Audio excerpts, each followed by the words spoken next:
ਕਰਤਾਰਪੁਰ ਵਿੱਚ ਨਿਵਾਸ ਦੇ ਸਮੇਂ ਦੂਰ ਦੂਰ ਦੇਸਾਂ ਪ੍ਰਦੇਸਾਂ ਵਿੱਚ ਧੰਨ ਧੰਨ ਸ੍ਰੀ ਗੁਰੂ ਨਾਨਕ ਦੇਵ ਜੀ ਦੀ ਮਹਿਮਾ ਫੈਲ ਗਈ।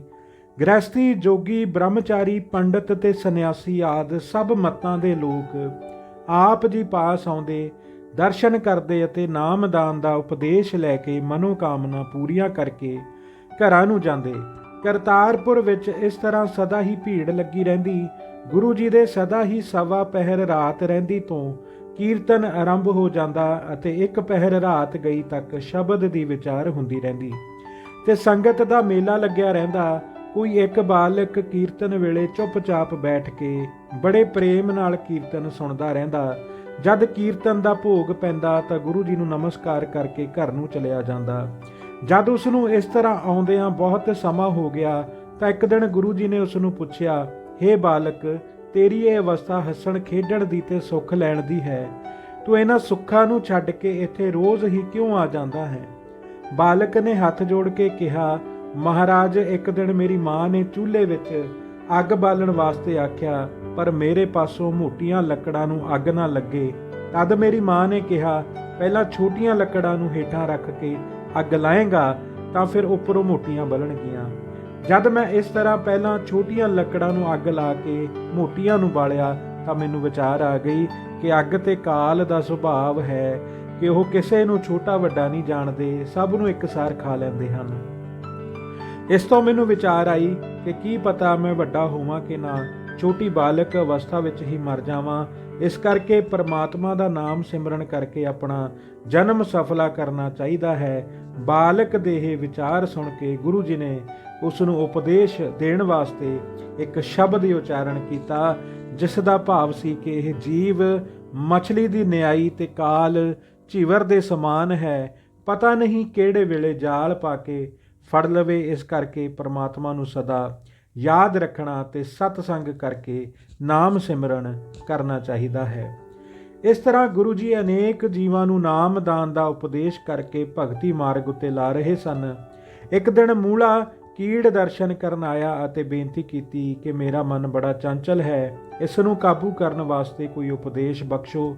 ਗੁਰੂ ਜੀ ਨੇ ਕਿਹਾ, ਪਿਛਲੇ ਯੁੱਗਾਂ ਵਿੱਚ ਅਨੇਕਾਂ ਰਾਜੇ ਹੋਏ ਹਨ, ਉਹਨਾਂ ਦੇ ਆਪਣੇ ਮਨ ਵੇਸਵਾ ਨੂੰ ਦੇਖ ਕੇ ਚੰਚਲ ਹੋ ਗਏ ਅਤੇ ਕਾਮ ਕੇਲਾਂ ਵਿੱਚ ਲੱਗ ਕੇ ਉਹਨਾਂ ਨੇ ਆਪਣਾ ਨਾਸ਼ ਕਰ ਲਿਆ।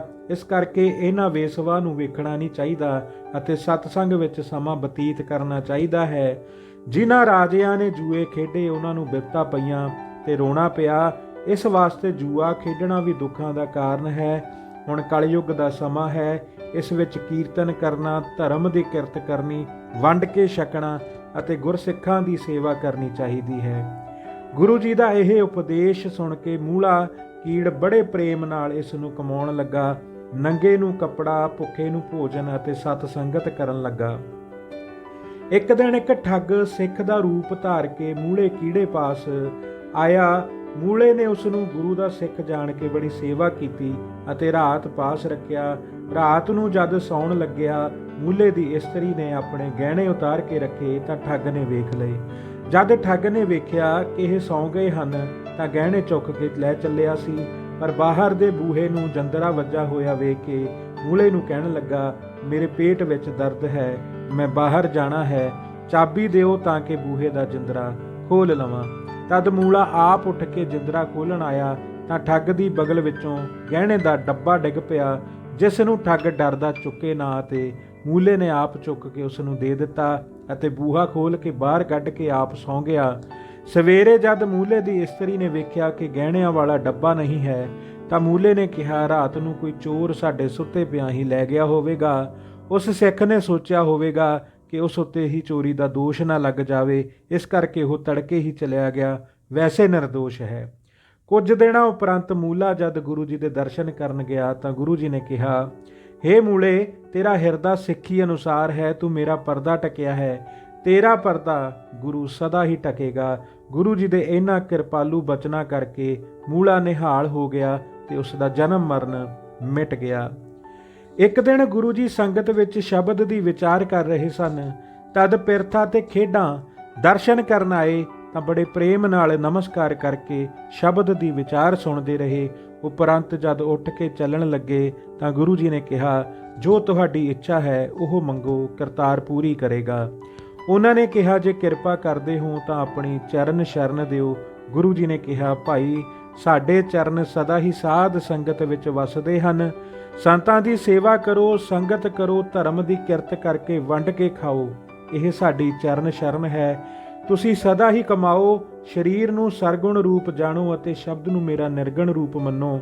ਸਰੀਰ ਨਾਲ ਮਿਲ ਕੇ ਵਿਛੋੜਾ ਹੋ ਜਾਂਦਾ ਹੈ, ਪਰ ਸ਼ਬਦ ਨਾਲ ਮਿਲ ਕੇ ਕਦੇ ਵਿਛੋੜਾ ਨਹੀਂ ਹੁੰਦਾ। ਇਸ ਵਾਸਤੇ ਸਾਡੇ ਸ਼ਬਦ ਦੀ ਕਮਾਈ ਕਰਕੇ ਉਸ ਨਾਲ ਮਿਲੋ, ਫਿਰ ਜਨਮ ਮਰਨ ਨਹੀਂ ਹੋਵੇਗਾ। ਪ੍ਰੀਤੀ ਮੱਲ, ਰਾਮਾ ਤੇ ਡਿੱਡੀ ਇੱਕ ਦਿਨ ਗੁਰੂ ਜੀ ਪਾਸ ਉਪਦੇਸ਼ ਲੈਣ ਆਏ। ਨਮਸਕਾਰ ਕਰਕੇ ਕਹਿਣ ਲੱਗੇ, ਮਹਾਰਾਜ ਸਾਨੂੰ ਐਸਾ ਉਪਦੇਸ਼ ਦਿਓ ਜਿਸ ਨਾਲ ਅਸੀਂ ਵਿਸ਼ਨੂੰ ਦਾ ਰੂਪ ਹੀ ਹੋ ਜਾਈਏ, ਸੁਖੈਨ ਹੀ ਮੁਕਤੀ ਪ੍ਰਾਪਤ ਕਰ ਲਈਏ। ਗੁਰੂ ਜੀ ਨੇ ਕਿਹਾ, 3 ਤਰ੍ਹਾਂ ਤਪ ਤੇ ਤਪੱਸਵੀ ਕਰਦੇ ਹਨ। ਨੰਗੇ ਰਹਿਣਾ, ਪਾਣੀ ਵਿੱਚ ਖੜੇ ਰਹਿਣਾ ਤੇ ਅਗਨੀ ਧੂਣੀ ਵਿੱਚ ਬੈਠਣਾ ਤਪੱਸਵੀ ਤਪ ਹਨ ਜੋ ਕਰਨੇ ਕਠਿਨ ਹਨ। ਪਰਾਈ ਇਸਤਰੀ ਨੂੰ ਵੇਖਣ ਤੋਂ ਅੱਖਾਂ ਨੂੰ ਮੋੜੇ, ਨਿੰਦਾ ਉਸਤਤੀ ਕੰਨਾਂ ਨੂੰ ਨਾ ਸੁਣਨ ਦੇਣੀ, ਚੋਰੀ ਯਾਰੀ ਨੂੰ ਹੱਥ ਨਾ ਲਾਉਣਾ, ਕੁਸੰਗਤ ਵਿੱਚ ਨਾ ਜਾਣਾ, ਖੋਟੇ ਕੰਮਾਂ ਵੱਲ ਮਨ ਨੂੰ ਨਾ ਜਾਣ ਦੇਣਾ। ਸੰਤਾਂ ਦਾ ਦਰਸ਼ਨ ਕਰਨ ਵਾਸਤੇ ਅੱਖਾਂ ਨਾਲ ਵੇਖੀਏ, ਰਸਨਾ ਨਾਲ ਪਰਮੇਸ਼ਰ ਦੇ ਗੁਣ ਗਾਈਏ, ਕੰਨਾਂ ਨਾਲ ਸੁਣੀਏ, ਇਹ ਰਾਜਸੀ ਤਪ ਹਨ।